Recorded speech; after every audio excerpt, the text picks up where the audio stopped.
ಇನ್ನು ನೀಟ್ ಪ್ರಶ್ನೆ ಪತ್ರಿಕೆ ಸೋರಿಕೆಯನ್ನು ಖಂಡಿಸಿ ಕಾಂಗ್ರೆಸ್ ಪ್ರತಿಭಟನೆಗೆ ಕೇಂದ್ರ ಸಚಿವ ಜೆಪಿ ನಡ್ಡಾ ಕಿಡಿಕಾರಿದ್ದಾರೆ. ಕಾಂಗ್ರೆಸ್ ಆಡಳಿತ ರಾಜ್ಯಗಳಲ್ಲೂ ಕೂಡ ಇದೇ ಪರಿಸ್ಥಿತಿ ಇದೆ. ಜಮ್ಮು ಕಾಶ್ಮೀರ, ಹಿಮಾಚಲ ಪ್ರದೇಶದಲ್ಲೂ ಕೂಡ ಶಾಲಾ ಪರೀಕ್ಷಾ ಮಂಡಳಿಯ ಪ್ರಶ್ನೆ ಪತ್ರಿಕೆ ಲೀಕ್ ಆಗಿವೆ. ಜಾರ್ಖಂಡ್ನಲ್ಲಿ ಹಿಂದಿ ವಿಜ್ಞಾನ ಪೇಪರ್ ಸೋರಿಕೆ ಆಗಿದೆ. ಇಲ್ಲೂ ಕೂಡ ಕಾಂಗ್ರೆಸ್ ಹಾಗೆ ಜೆಎಂಎಂ ಆಡಳಿತ ಇದೆ. ಕಾಂಗ್ರೆಸ್ ಆಡಳಿತ ಕರ್ನಾಟಕದಲ್ಲೂ ಪೇಪರ್ ಲೀಕ್ ಆಗಿದೆ. ಆಗ್ಯಾಕೆ ಹೋರಾಟ ಮಾಡಲಿಲ್ಲ ಅಂತ ಜೆಪಿ ನಡ್ಡಾ ಪ್ರಶ್ನೆ ಮಾಡ್ತಿದ್ದಾರೆ. में जहां पर कांग्रेस की सरकार है वहां भी प्रेपरेटरी बोर्ड एग्जाम में पेपर लीक हुआ, पीयूसी के पेपर में लीक हुआ. तो इस तरीके से मेरे को तो ये कुछ नाम मैंने लिए हैं. अभी ये इसकी बहुत लंबी फेयर लिस्ट है जिसके बारे में हम चर्चा चाहेंगे कि जब चर्चा हो. लेकिन मैं पूछना चाहूंगा विपक्ष के नेता से, राहुल गांधी जी से, कि आप सिलेक्टिव क्यों हैं?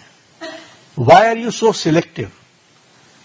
आपने यूपीए की और यूपीए के सपोर्टेड सरकारों को, जिसे हम इंडी गठबंधन कहते हैं, इंडी अलायंस कहते हैं, उनकी गवर्नमेंट्स के बारे में आपने क्यों नहीं चर्चा की? क्यों आपने अपने आप को उससे अलग रखा?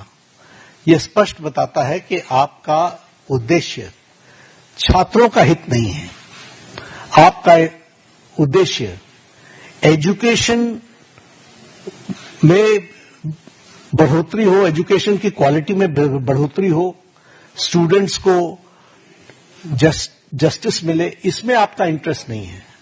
आप स्टूडेंट्स के विषयों को, डिमांड्स को लेकर के आप पॉलिटिकल माइलेज लेना चाहते हैं, राजनीतिक रोटियां सेकना चाहते हैं, जो कि दुर्भाग्यपूर्ण है. लेकिन मैं इस मोड़ पर एक बात जरूर कहना चाहूंगा कि यह समय ये नहीं है कि हमारी सरकारें, आपकी सरकारें, तुम्हारी सरकारें, इस तरीके से हम इन चीजों को विभाजित करें. में जहां पर कांग्रेस की सरकार है वहां भी प्रेपरेटरी बोर्ड एग्जाम में पेपर लीक हुआ, पीयूसी के पेपर में लीक हुआ.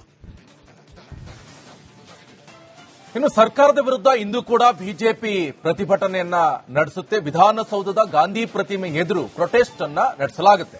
ಬಿವೈ ವಿಜೇಂದ್ರ, ಅಶೋಕ್ ಛಲವಾದಿ ನೇತೃತ್ವದಲ್ಲಿ ಧರಣಿ ಇದು. ನಿನ್ನೆ ಕೆಪಿಸಿಸಿ ಕಚೇರಿಗೆ ಮುತ್ತಿಗೆ ಹಾಕುವುದಕ್ಕೆ ಪ್ರಯತ್ನ. ಪ್ರತಿಭಟನೆ ವೇಳೆ ಶಾಸಕ ಬಿಪಿ ಹರೀಶ್ ಮೇಲೆ ಮೊಟ್ಟೆ ದಾಳಿ ಆಗಿದೆ. ಈ ಮೊಟ್ಟೆ ದಾಳಿಯನ್ನು ಖಂಡಿಸಿ ಬಿಜೆಪಿ ನಾಯಕರ ಪ್ರತಿಭಟನೆ ಎನ್ನುವಂಥದ್ದು ಈಗಾಗಲೇ ಗಮನಿಸ್ತಾ ಇರಬಹುದು. ನಿನ್ನೆ ಕೆಪಿಸಿಸಿ ಕಚೇರಿಯನ್ನ ಮುತ್ತಿಗೆ ಹಾಕುವಂತ ನಿಟ್ಟಿನಲ್ಲಿ ಬಿಜೆಪಿ ನಾಯಕರು ಪ್ರಯತ್ನ ಪಟ್ಟಿದ್ರು. ಈ ಸಂದರ್ಭದಲ್ಲಿ ದಾವಣಗೆರೆಯ ಹರಿಹರದ ಶಾಸಕ ಹರೀಶ್ ಇವರ ಮೇಲೆ ಮೊಟ್ಟೆ ದಾಳಿಯಾಗಿದೆ. ಇದನ್ನ ಖಂಡಿಸಿ ಇವತ್ತು ವಿಧಾನಸೌಧದ ಗಾಂಧಿ ಪ್ರತಿಮೆ ಎದುರು ಬಿಜೆಪಿ ನಾಯಕರು ಪ್ರೊಟೆಸ್ಟ್ ಅನ್ನ ಮಾಡ್ತಾರೆ. ಬಿಜೆಪಿ ರಾಜ್ಯಾಧ್ಯಕ್ಷ ಬಿವೈ ವಿಜೇಂದ್ರ ಹಾಗೆ ವಿಪಕ್ಷ ನಾಯಕ ಅಶೋಕ್ ಛಲವಾದಿ ನಾರಾಯಣಸ್ವಾಮಿ ಅವರ ನೇತೃತ್ವದಲ್ಲಿ ಈ ಧರಣಿಯನ್ನ ಹಮ್ಮಿಕೊಳ್ಳಲಾಗಿದೆ.